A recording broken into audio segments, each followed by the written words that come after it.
Guatemala is becoming a country of interest for many of our clients, with a close proximity to Mexico, where you can easily obtain residency in Mexico and then continue to live in Guatemala.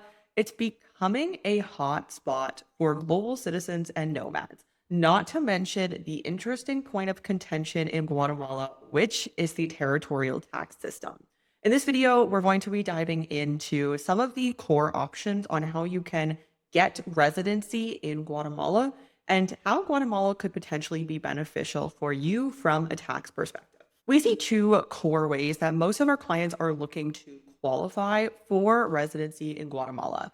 Now, residency in Guatemala is a great residency to hold if you're planning to live in Guatemala or live for the foreseeable future in Guatemala, but it is not a backup plan B residency that you are going to want to hold, such as Panama, Paraguay, Uruguay, Mexico, various countries within Europe. It's not one of these core residencies that you're going to want to simply hold, but that you're not going to be visiting the countries often. You do need to have physical presence to ensure that the residency is kept active. And we're going to talk about this a little bit later in the video.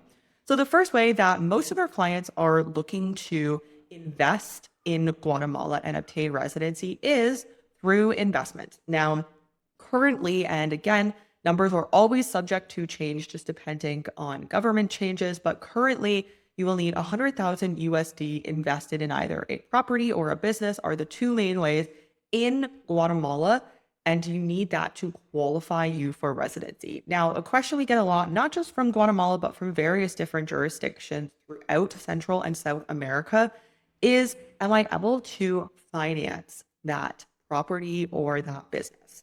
Yes, you can finance it. Of course, you're not going to be getting financing from that country. So in this case, you're not going to be getting financing from Guatemala. You haven't built up a social profile or a financial profile in the country quite yet, but you are able to finance it from your home country, from another country, but you do need that initial deposit to be in cash. So in this case, we're looking at 100,000 US dollars in order to qualify for residency. So the 100,000 does have to be liquid. It either has to be in your name or a name of a company that you control. Company does not need to be in Guatemala, but it does need to be in the name of a company that you do control anywhere in the globe. You need to be able to easily bring that into Guatemala. The rest can be financed on your terms as you see best. So the second option that we see for some of our clients looking to qualify for residency in Guatemala is through monthly income. Now, through this option, you can go to immediate permanent residence. So that is a very nice aspect. In most countries around the globe, you start out with temporary residence. And then after 2, 3, 5 years, you will transition over to permanent residence. In this case, you will only obtain permanent residence right off the bat through this method. Now, you need to prove bank statements of 1,200 US dollars as it currently stands in order to qualify for residency in Guatemala. Now, the documentation for this application is quite straightforward. Of course, for the investment option, they are looking to see what you are investing in Guatemala and the business plan. But through this option, you're simply needing very straightforward documentation, your passport check, your criminal background check, which is always required for any residency application that needs to be apostilled. Typically, in most countries, as is the case in Guatemala, it is valid for 6 months from the date of issue, and then various other forms that need to come either from your home country and some forms that our team on the ground in Guatemala handles for you prior to your residency application with the government. Now, if you are looking to live full-time in Guatemala, the path to citizenship could be something that is on your radar. So you will need to have permanent residence in Guatemala, and you will need to be living in the country and to have active ties in Guatemala for a minimum of 5 years. Now, this is a very valid option for many of our clients who are looking for full-time relocation. Of course, as with citizenship through naturalization in any country, you do need to have ties to the country, know the local language, culture, have banking there, property. You do truly need to be tied to that country. So, of course, that is important through any citizenship by naturalization process. However, if we're talking about residency, and this is why Guatemala is not going to be a great option for a simple back pocket residency if you're not truly planning on living there full time, because of the fact that your PR, your residency, can be revoked if you have left the country for at least 1 year. So you do need to be in the country at least once per year, and it needs to be a more significant time commitment than simply being in the country for 1 day or 1 week to keep the residency active. Now, most of these territorial tax systems in the world are located in Central or South America, the functioning territorial tax systems, and Guatemala is no exception. So Guatemala does technically fall under a territorial tax system. Now, it's not always going to be the best unless you are truly looking to operate and live in Guatemala, different case.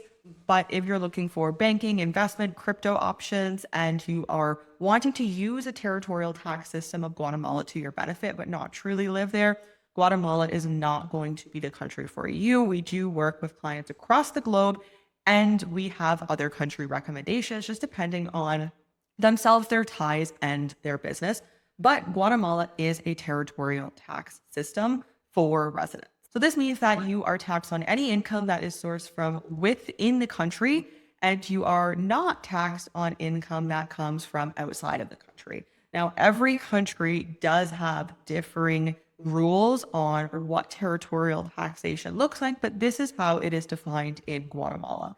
So Guatemala does have a very interesting top tax rate, which is 7%, but it's important to note that this is only for those who are working locally in the country. It is a different tax rate if you have a business within the country, and then that will fall under the corporate tax rate, which starts at around 25%.